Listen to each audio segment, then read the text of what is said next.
Da última vez nós paramos em Mateus 4, né? Nós vimos Mateus 4. Alguém lembra o que a gente chegou a ver lá? Dá uma pisadinha A rápida. gente não deve botar Deus na prova.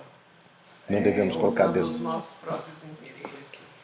Gente, Não devemos colocar Deus à prova usando nossos interesses. Que mais? Essa foi uma das 3 tentações, que foi motivo do que nós discutimos, né? Vocês lembram das outras 2 tentações? Que daria o mundo inteiro para ele, para ele se Se- ele prostrar, se ele prostrasse a ele. a Se ele Satanás. prostrasse e adorasse a Satanás, isso. Uhum. A outra tentação, a primeira foi Transformar Pedra em pão. pedras em pão, isso. E a outra? Tá no 3. Daria o mundo nos pés dele, o pão. Não, falta uma. É que a Pedra em pão. dar o mundo está relacionado a adorar. Aí a terceira tentação, eles foram até o topo do templo, Tempo e né? E era para se jogar, e se ele se jogasse, os anjos viriam e o salvariam. Não Então, ele, tentarás o Senhor teu Deus. isso, e aí Satanás ele deturpou um verso da Bíblia. ele caiu na sua Tá? Que mais que a gente viu? Vocês lembram? A gente. Tem uma palavrinha que você fala. Não lembro muito. Tem uma palavra que você usa. Ele falou. Não sei. Não tentarás. Então, a gente viu as tentações, depois das tentações veio. Vocês lembram? Pode olhar, pode olhar. Estamos aqui para aprender, não para fazer prova, né? Uma coisa na tentação. Jesus, ele convoca Convocam os pescadores e. isso, ele convoca os primeiros 4 discípulos, né? E aí, esses 4 primeiros discípulos, eles eram pescadores. E eles estavam ali no Mar da Galileia, né? Simão, Pedro, André e Paulo. Tiago. Paulo não? João e Tiago, perdão. Tem aquela musiquinha Pedro, Tiago, André. João, Eu achava que o Paulo foi antes de Jesus e depois de Jesus ele não, Não, Paulo foi depois de Jesus. Paulo não foi um discípulo, ele foi um apóstolo. Mas não foi ele que saiu pregando sobre a volta sobre Jesus? Sim, mas Paulo ele foi convocado por Jesus. Ele era um perseguidor de cristãos e ele foi convocado para se tornar o 12º apóstolo. Então, assim, ele meio que entrou no lugar do Judas. O Judas se matou quando depois da traição dele, né? E aí Paulo entrou entre aspas, no lugar de Judas, para completar os 12. Né? E aí Jesus ele começa a missão dele. O pessoal começou a trazer doentes, começou a trazer endemoninhados e começou então o ministério de cura e também de pregação dele. Né? Então esse é o cenário onde nós paramos da última vez. Então ele foi batizado, então ele viveu toda a glória de Deus, o Espírito Santo descendo sobre ele, ele foi para o deserto, ficou 40 dias no deserto, foi, segundo Lucas, tentado por 40 dias, segundo Mateus, ele só relata essas 3 tentações, mas igualzinho o relato em Lucas, né? E aí nós vimos a importância, né, da sutileza que o diabo usa às vezes para nos tentar, então assim, coisa filigrana para ele conseguir dar uma deturpadinha, parece verdade, mas não é, né? E aí a gente tem que tomar muito cuidado com essa astúcia para a gente não cair nas armadilhas, né? E aí a convocação dos discípulos. E agora a gente chega no grande sermão, onde ele vai começar a ensinar pela primeira vez, né? Então ele começou o ministério dele. Qual foi a primeira palavra que a gente viu em Mateus 4? É esse que você fala. Como que é? É uma palavra diferente. Ministério. É. Arrependam-se. Arrependam-se. Até o Ronaldo leu um outro, Arrependam-se. né, Ronaldo? Você tinha lido a palavra Isso. Similar. arrependam-se. É. E a gente vai ver isso hoje também, tá? Então vamos entrar aqui. Aqui as referências, depois eu posso postar lá no grupo para vocês. A gente vai ver algumas questões paralelas para a gente poder entender alguns dos conceitos das bem-aventuranças, tá? Se ficar muito tarde, a gente pode terminar com as bem-aventuranças, senão a gente vê o capítulo inteiro, tá? Porque tem bastante coisa. Só nas bem-aventuranças, acho que a gente podia falar 3 dias sobre elas, porque realmente são muito bonitas. Então a gente vai ver aqui as bem-aventuranças, a gente vai ver o sal da terra e a luz do mundo, e depois a gente vai ver Jesus e a lei de Moisés. Tá? De novo, só para a gente rapidamente se posicionar. Capítulos 1 e 2, a gente viu o nascimento de Jesus. Nos capítulos 3 e 4, a gente viu o batismo, depois as tentações. Então, toda a parte preparando Jesus para ele começar o seu ministério, né? E aí, a convocação dos primeiros discípulos e ele, de fato, começando o ministério. E aqui, nos capítulos 5 a 7, a gente vai ver agora o grande sermão, onde ele ensina quem ele é, por que ele é, o que ele veio fazer, o que ele veio cumprir, né, e o que ele representa na vida do cristão. Tá? Então, a gente vai ter uma análise assim, bem complexa, bem detalhada do que esse sermão representa aos olhos aí do cristão. Né?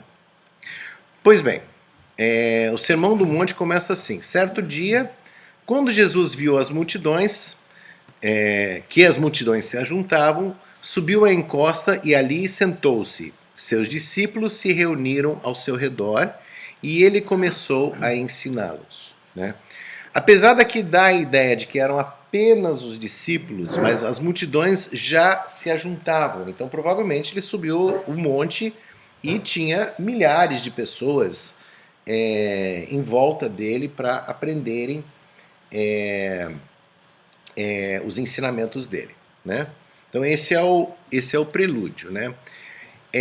Antes da gente entrar na discussão propriamente dito das bem-aventuranças, é importante a gente entender um conceito, né? Que a gente vai ver aqui nos versículos. A gente vai ver nos primeiros versículos das bem-aventuranças, né? Então, o versículo 3, ele fala dos pobres em espírito, tá? Então, o que é espírito? Para a gente poder entender esse versículo. E aqui eu coloquei 2 passagens, 1 Tessalonicenses 5:23 e Hebreus 4:12. Vamos ler 1 Tessalonicenses 5:23. E agora, que o Deus da paz os torne santos em todos os aspectos, e que o espírito, a alma e o corpo de vocês sejam mantidos irrepreensíveis até a volta de nosso Senhor Jesus Cristo. Né? Então, Paulo aqui na carta aos Tessalonicenses, ele faz menção de 3 aspectos do nosso ser. Né? O nosso ser, segundo Paulo, ele é composto de um espírito, de uma alma e de um corpo. Tá? Novamente em Hebreus: pois a palavra de Deus é viva e poderosa, é mais cortante que qualquer espada de 2 gumes, penetrando entre a alma e o espírito, entre a junta e medula, trazendo à luz até os pensamentos e desejos mais íntimos. Né?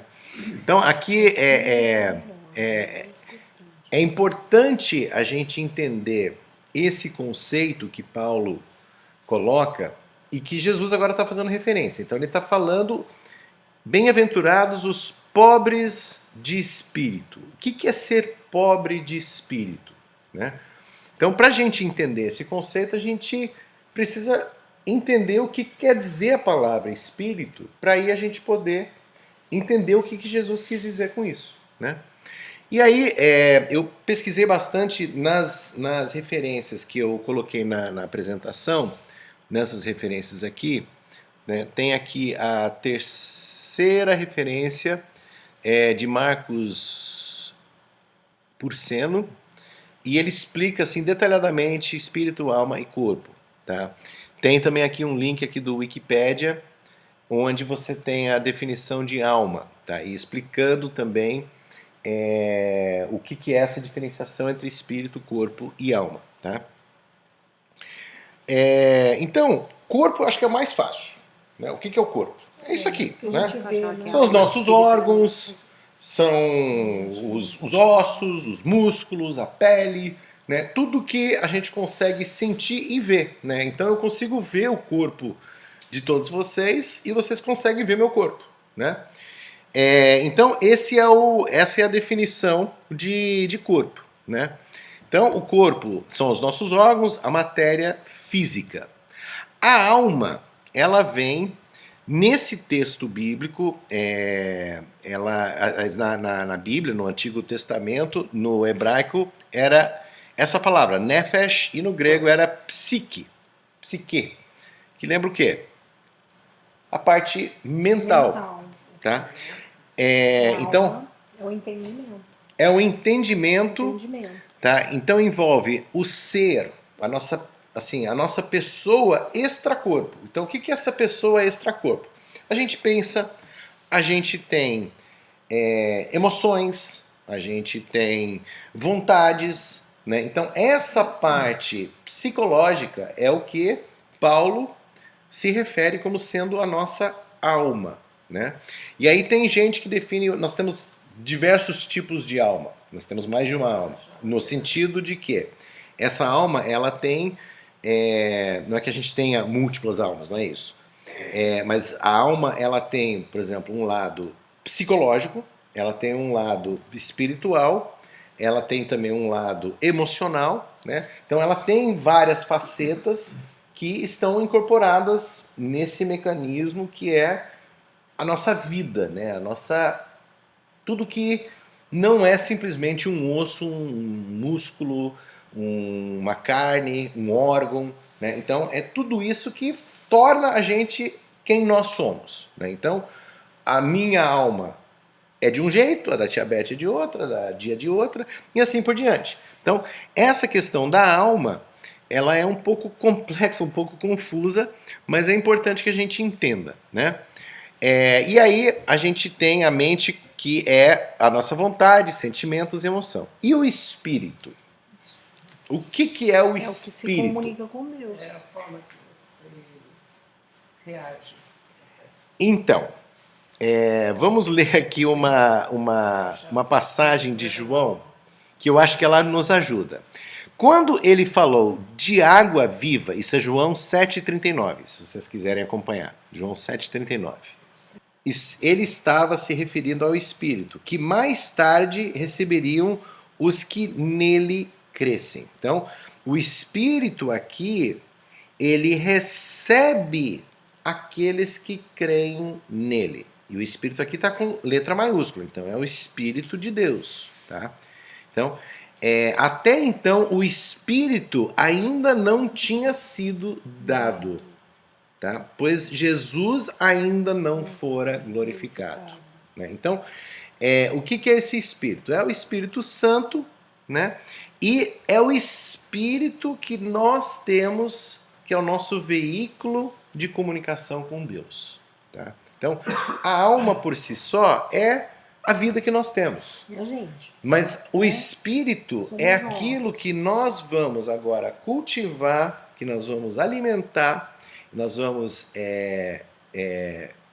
criar essa conexão e esse relacionamento com as coisas divinas, através de Cristo, através de Deus e todas as coisas sagradas. Então essa é a diferença. Ficou claro? Eu entendi. Né? A alma somos nós. Né? O que A nossa nosso personalidade entendimento, é a nossa alma. Quando Então- diz pobre, pobre de espírito. Então, aí que nós vamos chegar lá. Deus, Então, de Deus. é por isso que a gente precisava passar por isso antes. Eu vou voltar um slide Eu também aqui. achava. Porque, não, os pobres de espírito vai ganhar o reino do céu. Aqui, ó.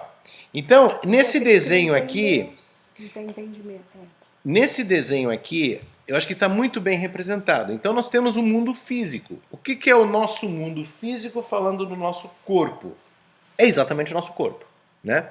E aí nós temos na outra ponta o mundo espiritual, né? O que, que é que nos liga a esse mundo espiritual? É o espírito. E o que é que faz a transição entre o nosso físico e o espiritual? É a alma.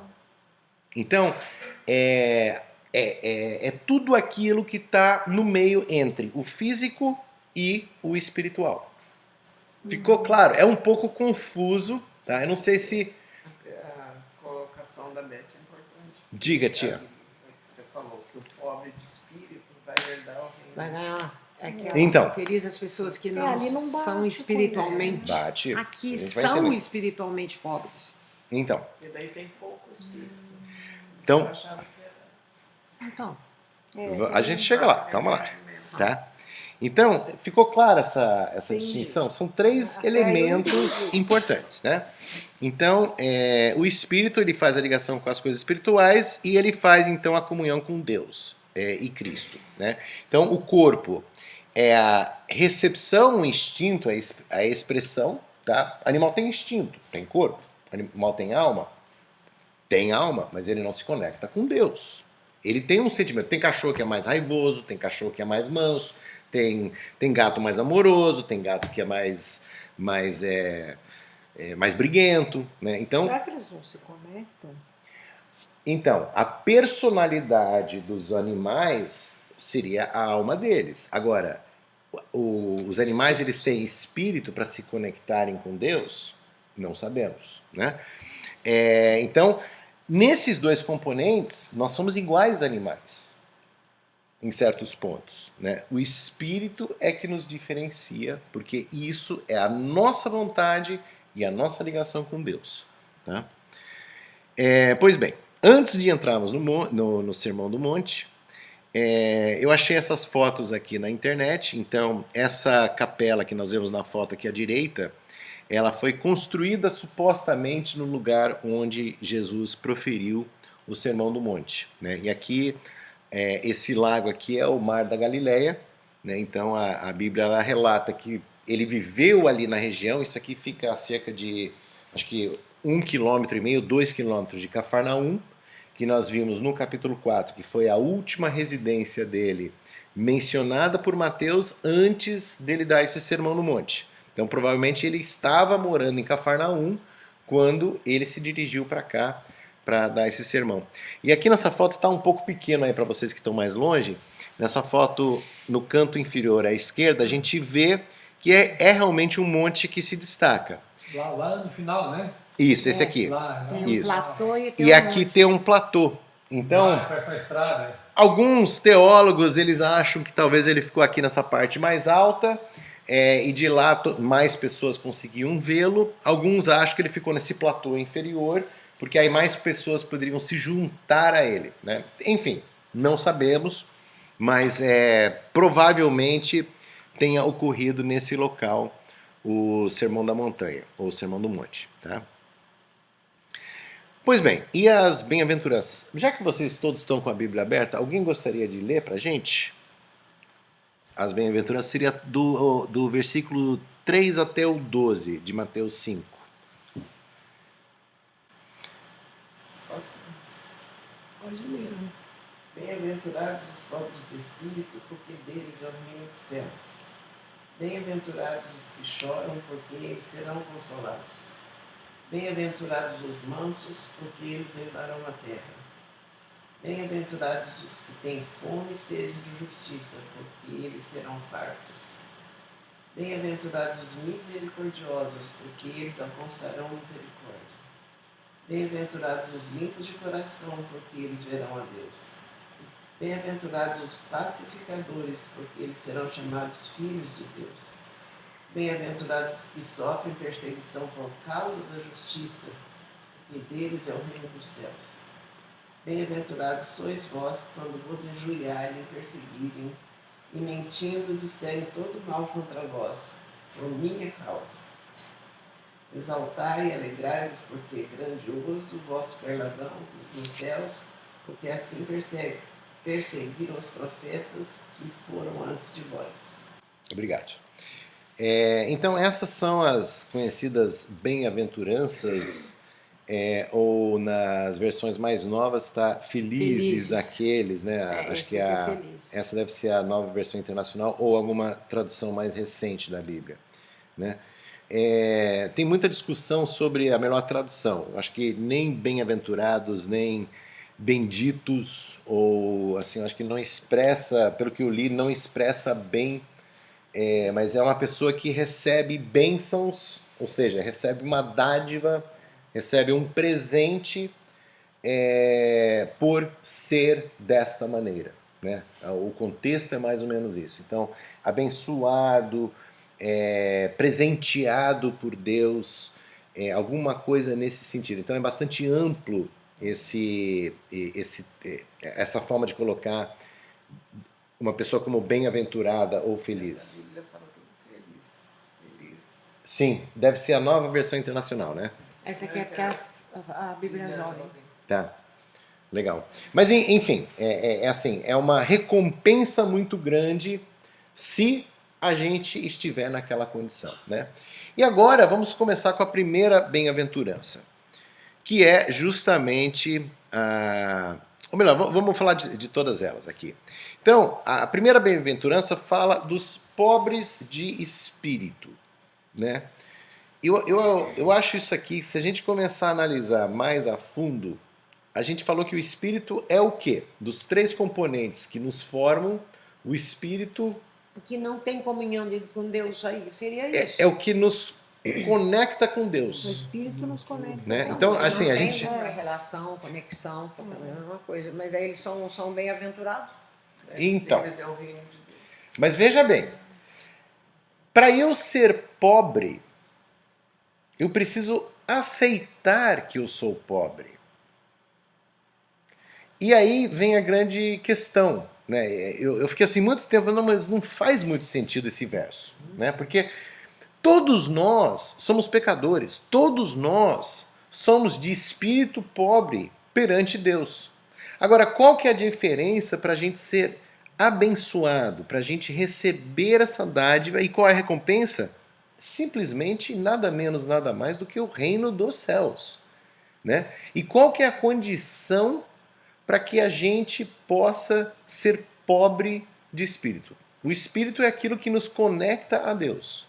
Para a gente ser pobre, a gente precisa reconhecer a nossa pobreza, que o nosso espírito é falho, o nosso espírito ele é deficiente.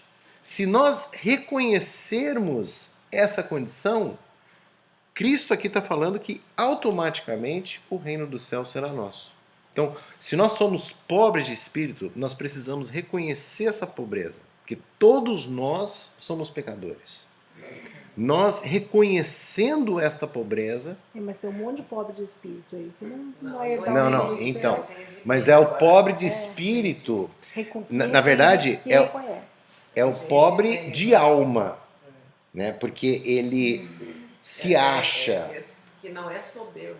A pessoa que não é soberba, Exato. ela reconhece que ela é pobre do espírito, que ela é soberba, ela é pecadora e tal. Entendi. Então, Nesse sentido. qual que era o contexto ali? A gente vai falar um pouquinho mais para frente disso hoje, né? Então, tinha os fariseus, os sacerdotes, os saduceus, os essênios, enfim, todos os diferentes partidos político-religiosos da época que se achavam e se impunham como os maiores, né? E aí, o que acontecia? Eles eram pobres de espírito, ou talvez entende-se, humildes de espírito, de reconhecer todas as coisas ruins que eles faziam, né? E reconhecer o seu estado como pecador? Não. Então, Jesus aqui ele está falando para aquelas multidões. Provavelmente as pessoas que o seguiam eram pessoas que genuinamente achavam ele ser um salvador, né? Eram pessoas, em outras palavras, perante a cultura judaica, pobres de espírito, porque elas buscavam um alento, elas buscavam uma cura. Entenderam Eu entendi. É porque ele estava falando ali para um grupo de pessoas que se achavam o ó do Borogodó. E aí Jesus falou, olha, aquele lá que vocês acham que é pobre de espírito, eles vão herdar o reino dos céus. Sim. E vocês que se acham demais... A gente tem que se humilhar, porque perante Deus todos nós somos pecadores. Se nós nos acharmos pobres nas questões espirituais perante Deus, Sim, de dependência. Verdade. automaticamente, o que Jesus promete? O reino dos céus. O reino dos céus. Né? E a gente vai ver isso inúmeras vezes em Paulo. Tá?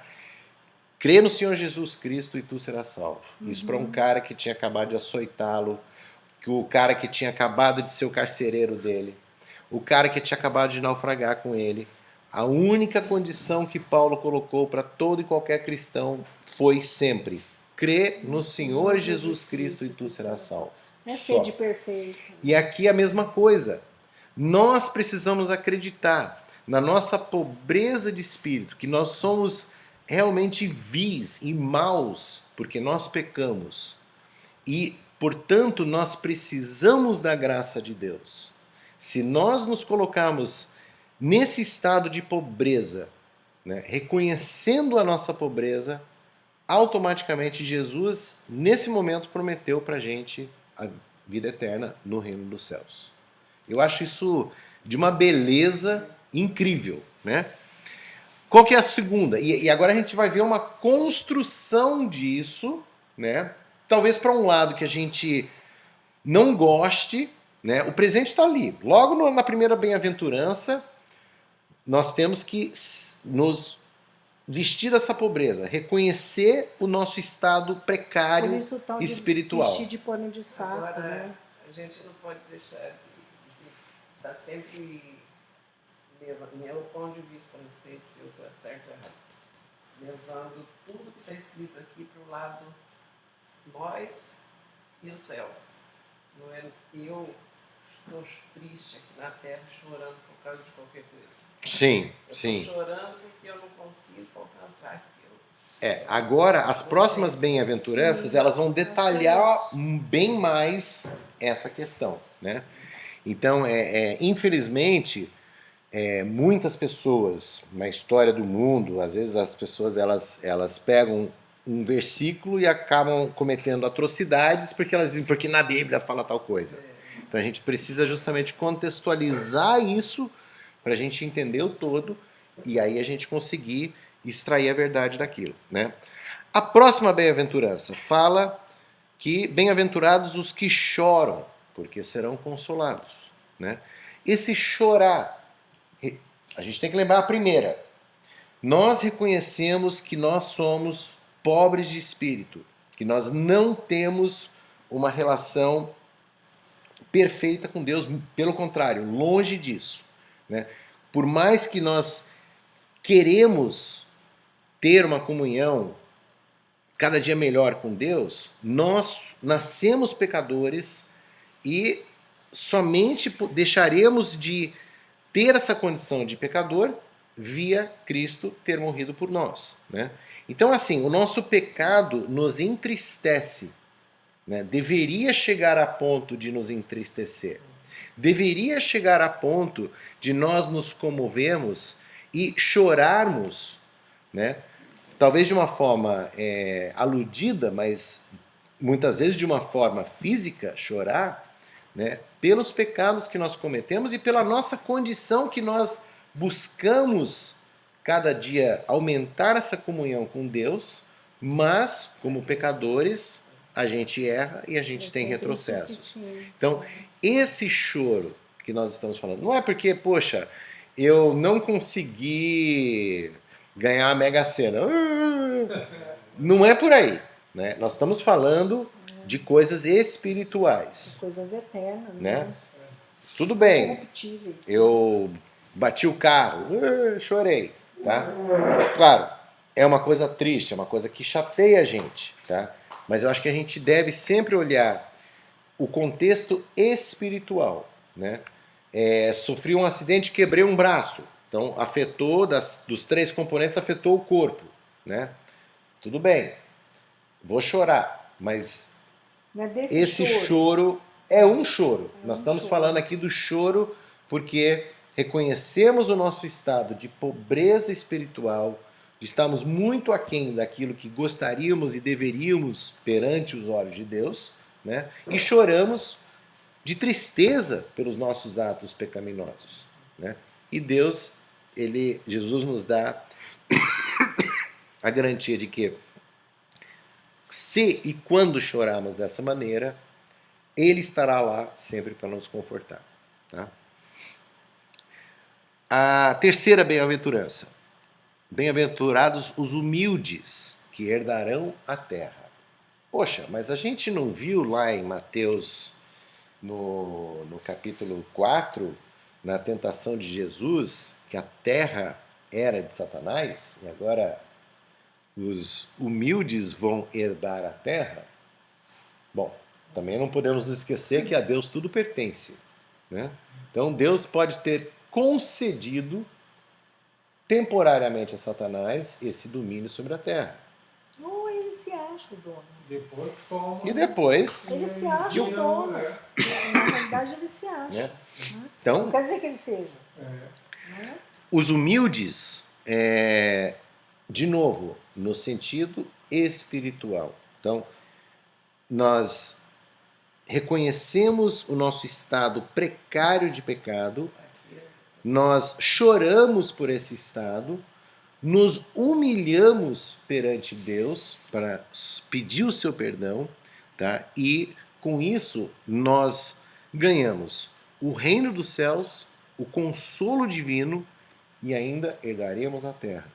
Então, assim, é um sacrifício grande.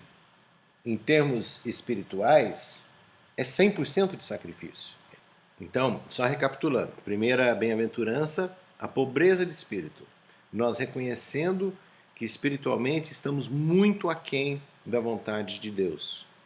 Então, quando nós reconhecemos esse estado, nós somos verdadeiramente pobres de espírito. Tá? Todos nós somos pobres de espírito, mas se eu não reconheço, isso não vai fazer diferença nenhuma para Deus. Né? Então nós temos que reconhecer isso.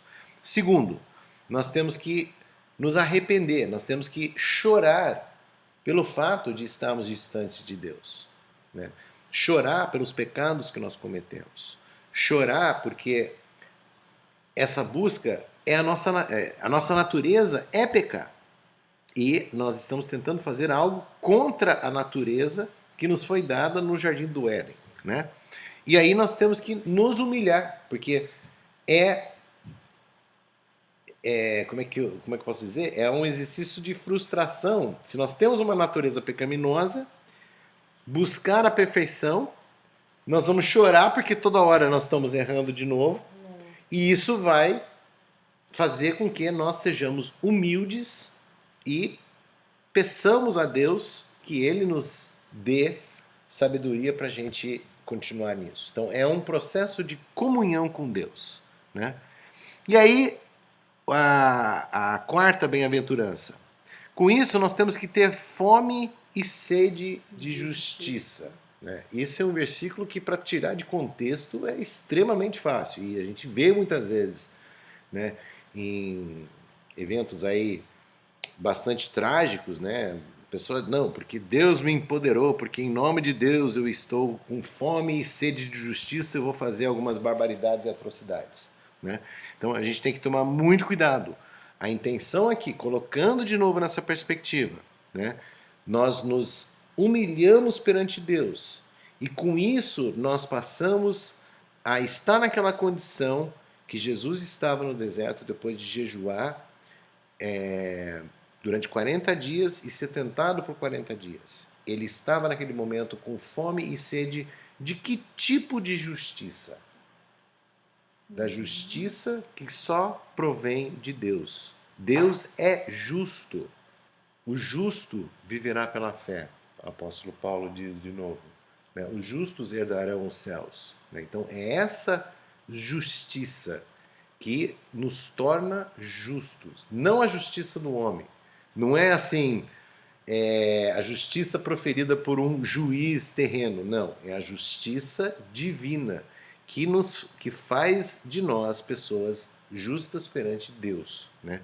Então nós temos que ter fome e sede de sermos justos perante Deus e de buscarmos a justiça de Deus, que é essa proximidade, essa comunhão com Deus. Né? Então, fome e justiça daquilo que Deus quer nos ensinar, daquilo que Deus é e sempre será. Tá? E qual é o presente? Tá? Nós seremos saciados. Se nós tivermos genuinamente essa fome, essa sede, aí nós seremos saciados. Então, a gente tem que se humilhar, a gente tem que se vestir, a gente tem que reconhecer a nossa pobreza, a gente tem que chorar, porque aquilo que incomoda a gente a tal ponto que a gente quer uma transformação. Com isso, nós nos humilhamos perante Deus e clamamos para Ele nos alimentar com todo tipo de alimento espiritual para que nós possamos nos tornar justos. Tá? E a misericórdia. Deus, através disso, Ele promete: eu vou te dar o reino dos céus se você reconhecer o seu estado.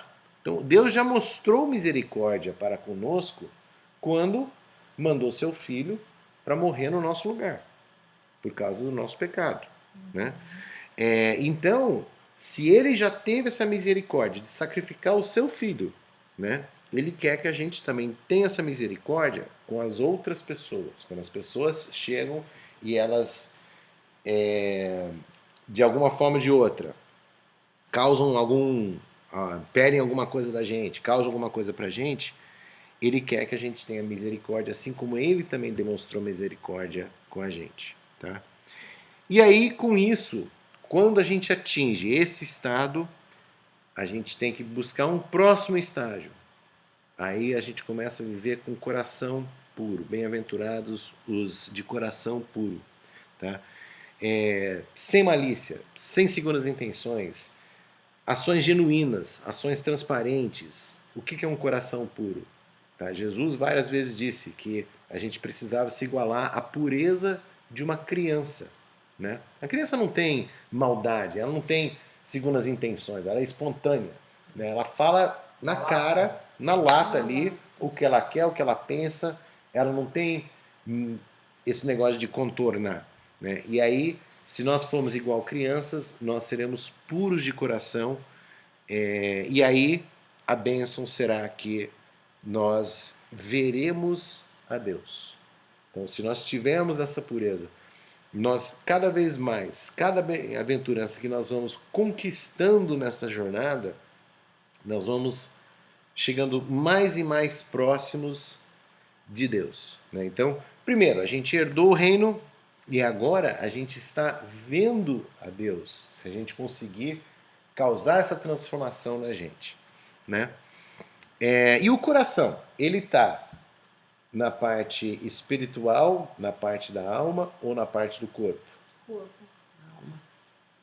Talvez uma mistura, tem fisicamente o coração, mas o coração no sentido da emoção está na alma. Então, olha só, a gente agora está migrando. Tá? Primeiro a gente estava ativando o nosso espírito para criar uma conexão com Deus, nas primeiras bem-aventuranças. E agora, essas bem-aventuranças, elas vão tomando conta daqueles 3 componentes. Então, uma vez que ele preenche o nosso espírito, ele começa também a preencher a nossa alma e, eventualmente, ele começa também a exercer força sobre o nosso corpo. E aí nós estamos numa verdadeira comunhão muito profunda com Deus, quando a gente consegue atingir esses 3 níveis. Se E a gente aí, for pobre de espírito, se a gente chorar, se humilhar, tiver fome de justiça, ser misericordioso, a gente vai ter um coração puro. Aí a partir daí a gente promove a paz e vai se agradecer por uma perseguição. E por que ele chega na perseguição? Porque nós vamos ser perseguidos. então, e aí a pureza de coração, que é a alma ainda, talvez o coração, a transição para o corpo, a gente vai justamente para as bem-aventuranças, que já vão para um estágio superior. Esse é um crescimento. É um crescimento, É um processo de crescimento, exatamente. Então, bem-aventurados os que promovem a paz, né? Então, a gente tem que ter essa pureza no coração para a gente entender qual é a paz que Deus busca para esse mundo. Não é necessariamente aquela paz que todo mundo está pregando por aí. A paz de Deus é a mesma, né? Então, a gente tem que ter essa pureza de coração, a gente tem que entender todo esse mecanismo de Deus para a gente poder, então, promover essa paz.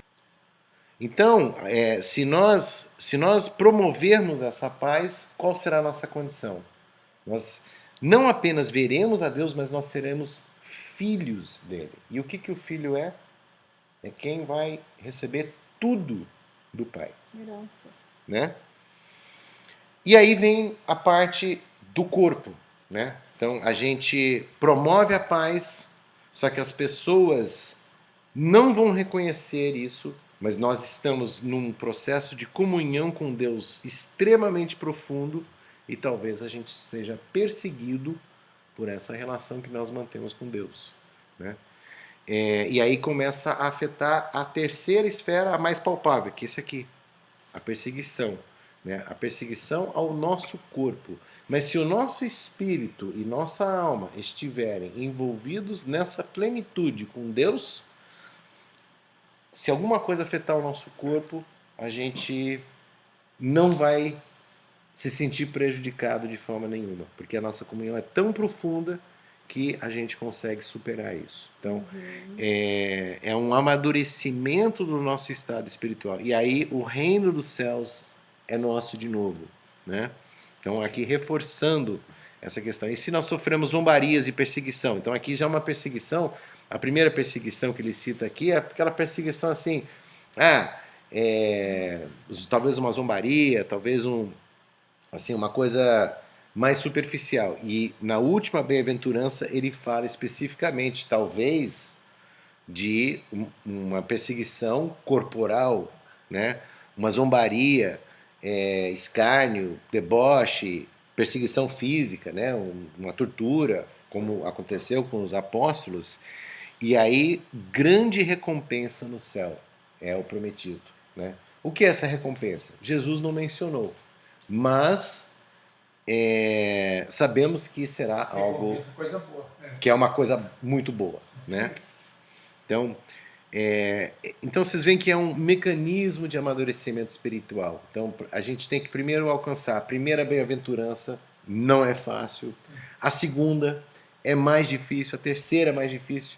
E é um crescimento espiritual que nós temos que trilhar e que leva uma vida, né? Então, no finalzinho a gente vê lá, se a gente ler aqui a parte final, alegrem-se e se exultem, porque uma grande recompensa os espera no céu. E lembre-se de que os antigos profetas foram perseguidos da mesma forma, né?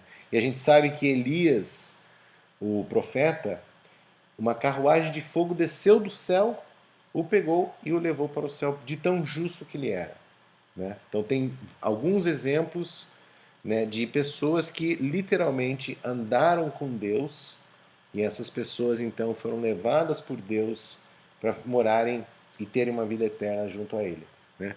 Então essa recompensa, ela, pela promessa que tem na Bíblia, é muito grande, né? E nós temos que verdadeiramente buscá-la para que nós possamos entender o que Deus quer da gente e aí a gente ter um amadurecimento em termos disso. Então, nós temos que, em outras palavras, entregar por completo não apenas o nosso espírito, mas também a nossa alma e também o nosso corpo, né? Isso não é tarefa fácil, né? Longe de mim estar numa condição dessa, longe de mim querer colocar que vocês têm que agir assim, assim, assado. Né? Eu acho que isso é uma coisa muito pessoal, mas o que Jesus está ensinando aqui pra gente é que nós temos que ter essa plenitude de corpo, alma e espírito entregue a Deus, e que isso é um processo que requer muita dedicação da nossa parte. Ele passou 40 dias no deserto, Moisés 40 anos, Elias também 40 dias, né? Então a gente vê esse número 40 sempre associado a esse processo de meditação profunda, de uma dedicação, de um isolamento para que a gente possa chegar nesse estágio. Então, a nossa comunhão com Deus, a gente tem que levá-la muito a sério, né? Ela tem que ser uma coisa trabalhada gradualmente. Ela tem que ser uma coisa que a gente esteja disposta a investir nela para que a gente chegue nessa plenitude, para que nós possamos entender isso da forma que Deus propôs para a gente. Né? Então não é uma coisa fácil. Né?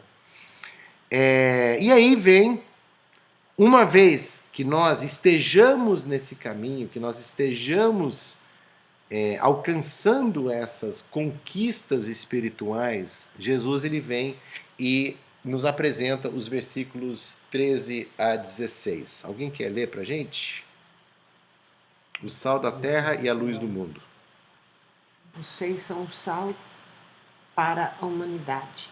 Mas se o sal perde o gosto, deixa de ser sal e não serve mais nada.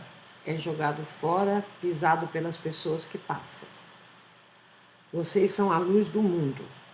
Não se pode esconder uma cidade construída sobre um monte. Ninguém acende uma lamparina para colocá-la debaixo do cesto. Pelo contrário, ela é colocada no lugar próprio para que ilumine todos os que estão na casa.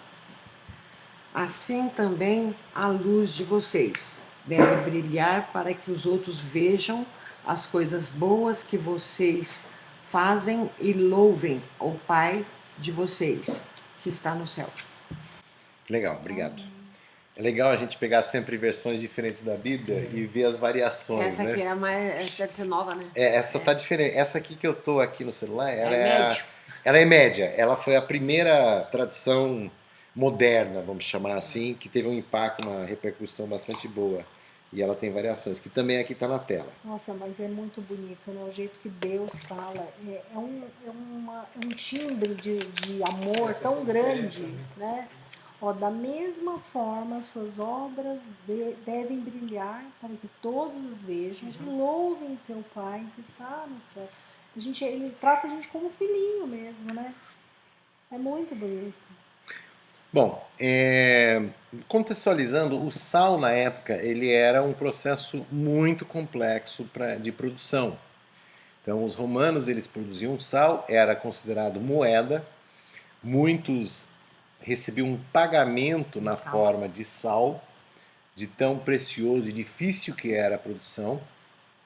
Lembrando que na Europa, no norte da Europa, tem minas de sal que ficam nas montanhas, então ou precisava minerar esse sal, por exemplo, o sal do Himalaia, ele vem de rocha no meio do mar,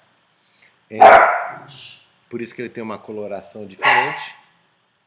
E o sal marítimo, então, ele tem todo o processo de evaporação de água para ser produzido. Então não é um produto, na época, fácil de se obter. Daí que vem essa alusão feita a ele. É um produto muito precioso. Além disso, tá? Se você pegar uma carne e colocar sal, você vai conservar. Né? Então, os antigos colonos aqui no Brasil, por exemplo, eles pegavam as carnes, salgavam, penduravam no sol, né? E a gente tinha carne de sol. Né? A carne de sol nada mais é que uma carne preservada com sal, exposta ao sol para secar a umidade nela contida, para preservar o tecido e com isso você ter valor nutricional desse material preservado. Então o sal, se nós somos o sal da terra, cabe a nós preservar as verdades que Deus nos ensina através dessa comunhão que nós vimos nas bem-aventuranças. Né?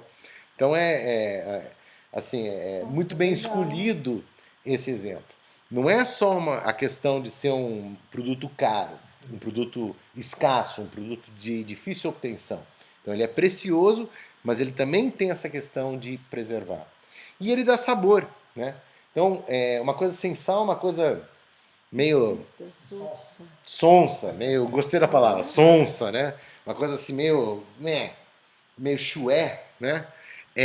E o sabor é justamente a vida e o brilho e a delícia que é o que Deus quer para a gente. Quando tudo está de acordo com o plano de Deus, né? O plano de Deus é sem morte. O plano de Deus é 100% vida, né? Então, isso é a coisa que Deus quer pra gente. A morte só entrou porque Satanás conseguiu vencer no Jardim do Éden. E aí começou o processo e o ciclo de morte. Mas Deus é vida eterna, né?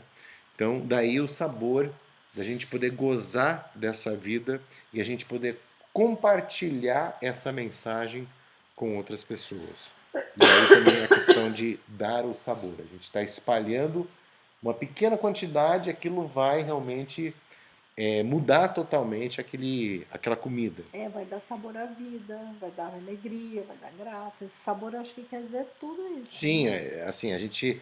Claro, não está escrito isso, mas a gente Sim. pode deduzir que o exemplo ele foi escolhido dessa maneira, para dar esse sabor de uma forma mais ampla, né? E luz do mundo, tá? Ele diz especificamente, se for uma luz, ninguém vai acender uma luz para botar ela debaixo do armário, colocar ela debaixo de um cesto, de colocar ela escondida. Não faz sentido você acender uma vela e você colocá-la num ponto baixo. Pelo contrário, sobre um pedestal, sobre algo mais alto que a gente, para a gente poder elevar mais ainda isso. E que isso vai então iluminar todos ao redor, todos os arredores e todas as pessoas que ali estão. Então, as pessoas, através dessa nossa comunhão, dessa nossa proximidade cada vez maior com Deus, elas vão ver as nossas boas obras. Tá? E aqui nós temos a primeira referência da Bíblia,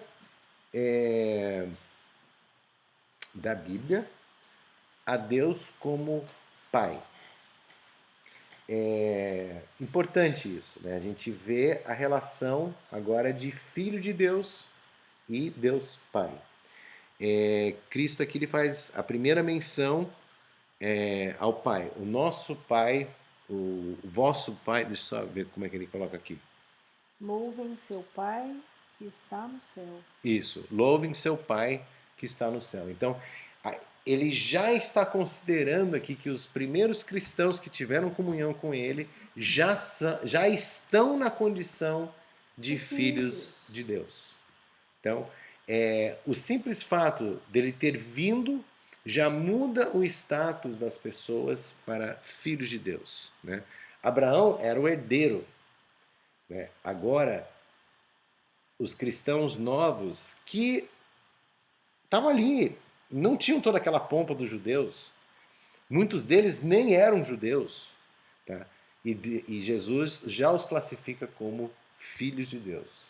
Também é uma mensagem muito, muito bacana, muito forte, né, nesse ponto, né? Como é que vocês estão? Continuamos ou paramos por aqui? Eu acho que aqui é um ponto bom para a gente parar, se vocês quiserem, porque essa segunda parte também... Vai longe. Eu só vou adiantar uma coisa para vocês da segunda parte de Mateus 5, que é isso aqui.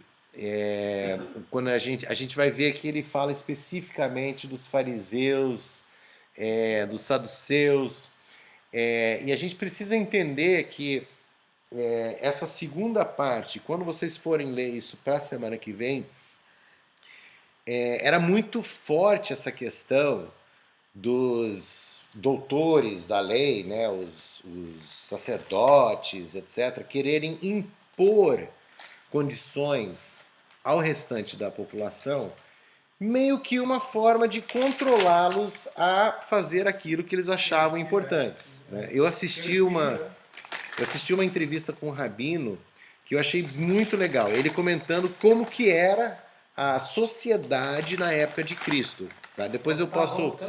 Estão querendo voltar lá. Sim, inclusive ele fala uma coisa muito interessante. Que na época... Eu aceito a opinião desse povo, um só, hein?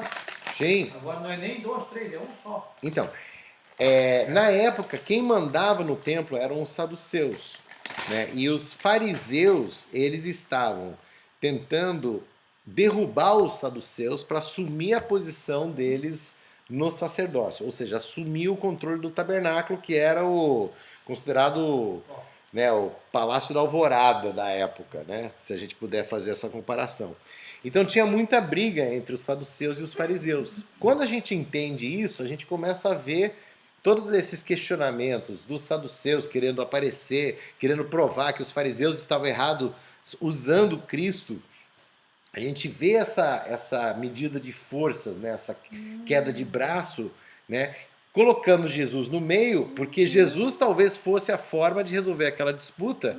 E se eles conseguissem jogar a culpa em Jesus, um grupo talvez se sobressairia em relação ao outro, né?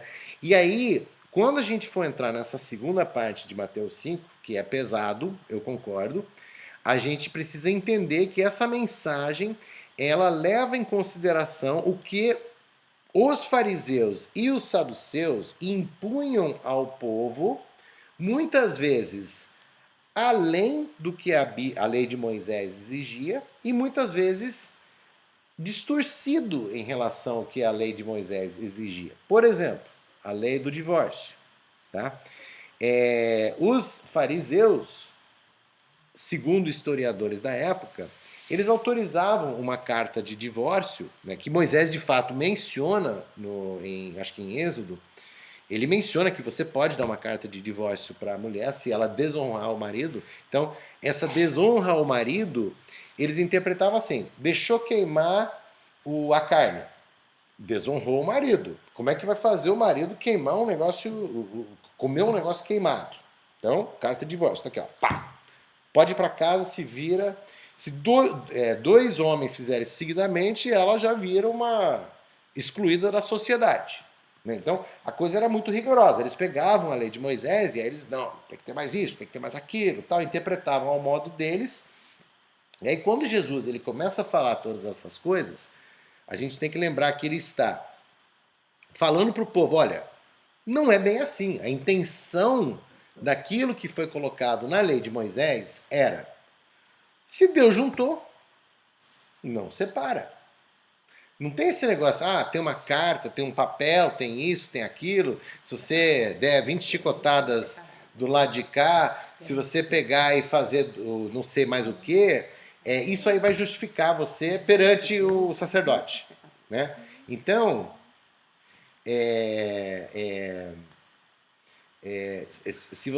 se vocês derem ouvidos aos fariseus, então vocês estão basicamente entrando na deles, mas não é isso que Deus quis dizer. Né? Então, Cristo ele vai contextualizar muito desse mundo da época dele nesse sermão do monte. Então, a gente precisa entender isso. Então, depois, se vocês tiverem tempo, eu passo alguns links para vocês assistirem durante a semana, algumas coisas para vocês lerem também, que eu acho que é legal vocês terem essa visão um pouquinho sobre mais essa lei de mais Moisés ampla. Aqui também, Milton.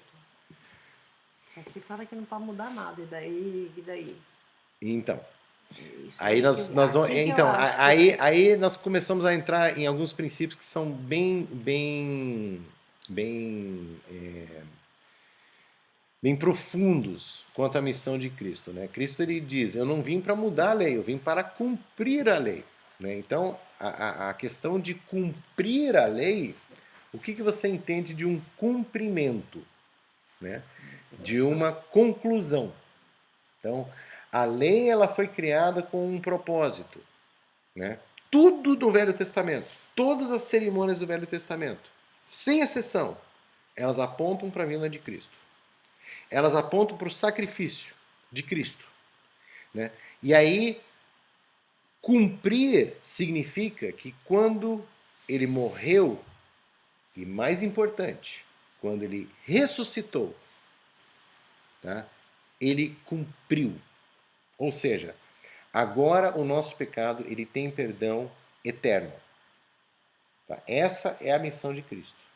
A gente ligado a Cristo, nós temos perdão. Então, o Frank me mandou um negócio que eu achei lindíssimo. Um debate com um cara ateu e um cara cristão. E aí ele perguntou para ele, por que o cristianismo é a religião que você defende que se sobressai? E ele falou, é simples. Toda e qualquer religião.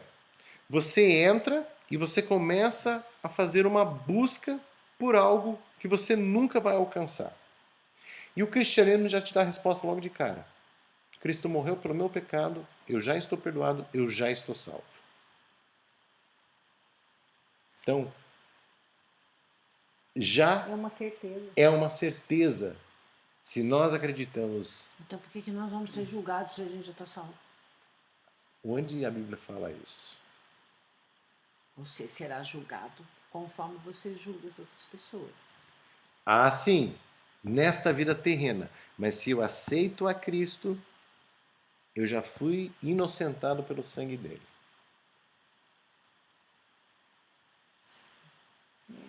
É bonito isso. É bonito, é complexo e é bonito. Por que vai ter o julgamento final? Julga a gente errado? Eu acho que é exatamente para tipo dizer, olha, esses aqui não aceitaram. Esse é um tema apocalíptico. Esses não aceitaram. É aquela questão. Hoje, a gente viu isso em Mateus 4, que a terra é de Satanás. Satanás dá aquilo que pertence a ele. E a gente vê que os filhos de Deus herdarão a terra. Herdarão. Não está falando que já herdam. Herdarão. Então, haverá um juízo final para Deus garantir que o que está acontecendo conosco, com esse mundo, não aconteça mais. Então, eu acredito que esse é o julgamento final. Aqui tem várias referências na Bíblia. Né? Vamos terminar? Vamos. Alguém quer fazer oração pra gente? Ana, você faz pra gente? Querido Deus, querido Pai, nós te agradecemos mais uma vez por estarmos aqui estudando a tua palavra. Eu te pedir, Senhor, que cada dia mais nos instrua, abra nossa mente, nos mostre tudo aquilo que necessitamos aprender e fazer aquilo que tu ordenou. E abençoar-nos durante esta noite e guia-nos para os nossos lares com a tua proteção. São bênçãos que eu peço e agradeço em nome de Jesus. Amém. Amém. Amém.